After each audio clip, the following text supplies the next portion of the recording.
Assalamualaikum warahmatullahi wabarakatuh. Kami dari kelompok 2 menyampaikan materi dunia penyiaran. Kelompok Ariski Putra Ramadan, Dimas Nurfiatrianto, Aldi Aldriansyah, dan Solahuddin Al-Hayubi.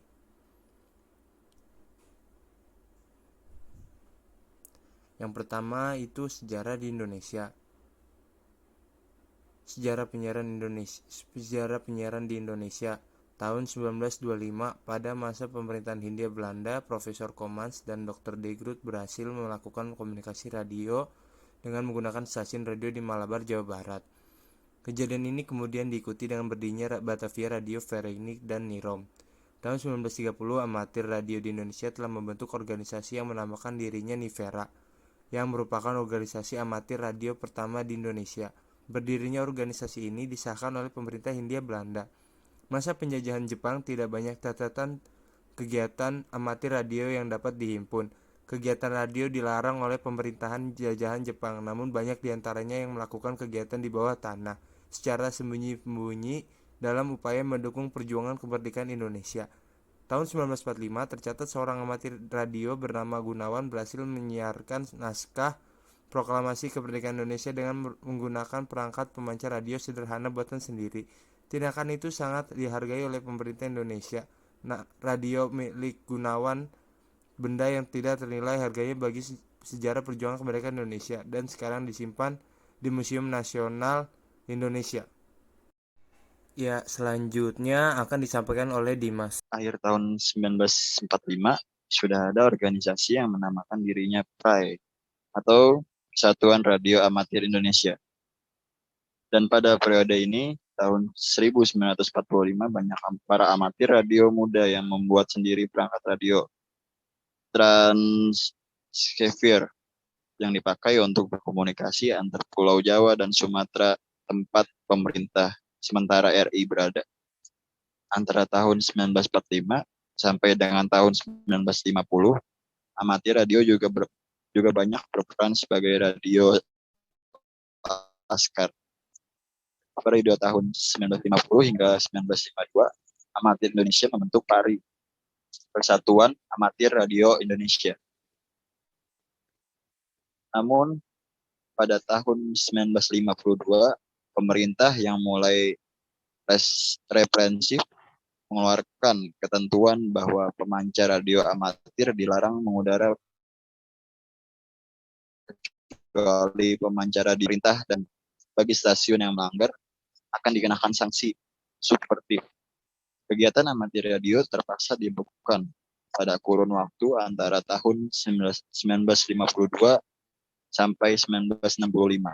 Pembekuan tersebut diperkuat dengan Undang-Undang Nomor 5 Tahun 1964 yang mengenakan sanksi terhadap mereka yang memiliki radio pemancar tanpa izin pihak yang berwenang.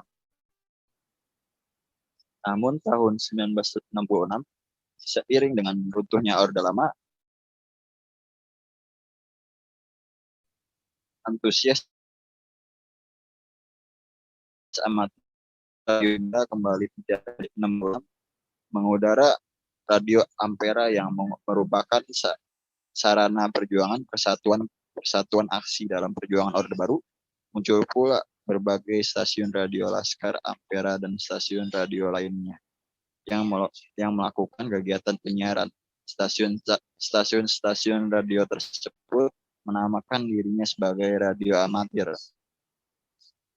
Pada periode tahun 96 sampai 1967, berbagai daerah dibentuk organisasi amatir radio. Pada 9 Juli 1968 berdirilah Organisasi Radio Amatir Republik Indonesia atau ORAI. 3. Sejarah di dunia.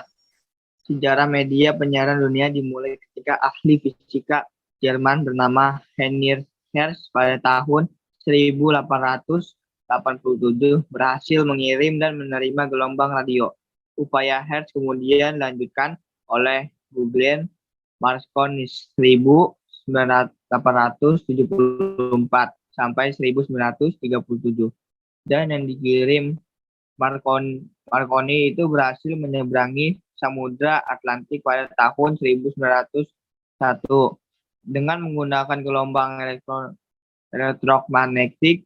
Sebelum Perang Dunia I meletus, Reginald Fessenden dengan bantuan perusahaan General Electric Corporation Amerika berhasil menciptakan pembangkit gelombang radio kecepatan tinggi yang dapat mengirim suara manusia dan juga musik. Sementara itu tabung hampa udara yang ketika itu bernama Audion berhasil pula diciptakan. Penemuan Audion menjadikan penerimaan gelombang radio menjadi lebih mudah.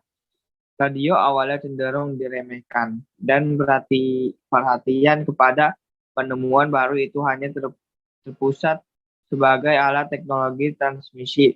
Radio lebih banyak digunakan dan militer dan pemerintah untuk kebutuhan penyampaian informasi dan berita.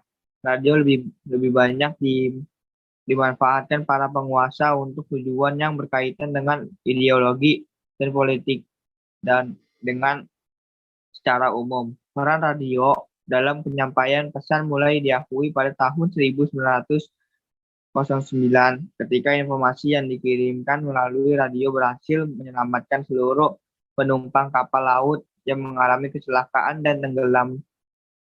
Radio menjadi medium yang teruji dalam penyampaian informasi yang cepat dan akurat, sehingga orang mulai melirik media.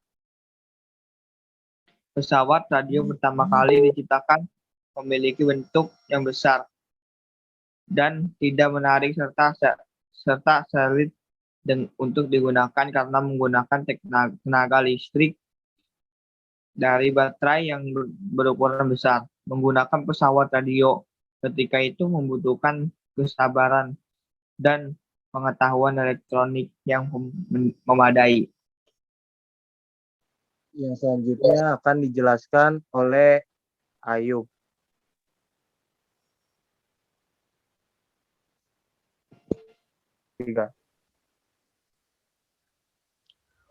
Tahun 1926, perusahaan manufaktur radio berhasil memperbaiki kualitas produknya. Pesawat radio sudah menggunakan listrik yang ada di rumah hingga lebih praktis. Menggunakan 2 knob untuk mencari sinyal, antena dan penampilannya yang lebih baik menyerupai peralatan furnitur. Tahun 1925 sampai dengan 1930 sebanyak 17 juta pesawat radio terjual kepada masyarakat dan dimulailah era radio menjadi media massa. Stasiun pertama muncul ketika seorang ahli teknik bernama Frank Conrad di Pittsburgh, Amerika Serikat pada tahun 1920 secara iseng-iseng sebagai bagian hobi membangun sebuah pemancar radio di garasi rumahnya. Conrad menyiarkan lagu-lagu mengumumkan hasil pertandingan olahraga dan menyiarkan instrumen musik yang dimainkan putranya sendiri dalam waktu singkat. Conrad berhasil mendapatkan banyak pendengar seiring juga meningkatkan penjualan pesawat radio ketika itu. Stasiun radio yang dibangun Conrad itu kemudian diberi nama KDKA dan masih mengudara hingga saat ini, menjadikannya sebagai stasiun radio tertua di Amerika dan mungkin juga di dunia. Seiring dengan munculnya berbagai stasiun radio, peran radio sebagai media massa semakin besar dan mulai menunjukkan kekuatannya dalam mempengaruhi masyarakat. Pada tahun 1983, masyarakat Manhattan, New Jersey, Amerika Serikat panik dan geger serta banyak yang mengungsi keluar kota ketika stasiun radio CBC menayangkan drama radio yang menceritakan makhluk ruang angkasa menyerang bumi. Meskipun sudah dijelaskan bahwa peristiwa penyerbuan itu hanya dalam siaran radio, namun kebanyakan penduduk tidak langsung percaya. Dalam sejarah siaran, peristiwa itu dicatat sebagai efek siaran paling dramatik yang pernah terjadi di muka bumi. Ya, sekian dari kelompok kami. Assalamualaikum warahmatullahi wabarakatuh.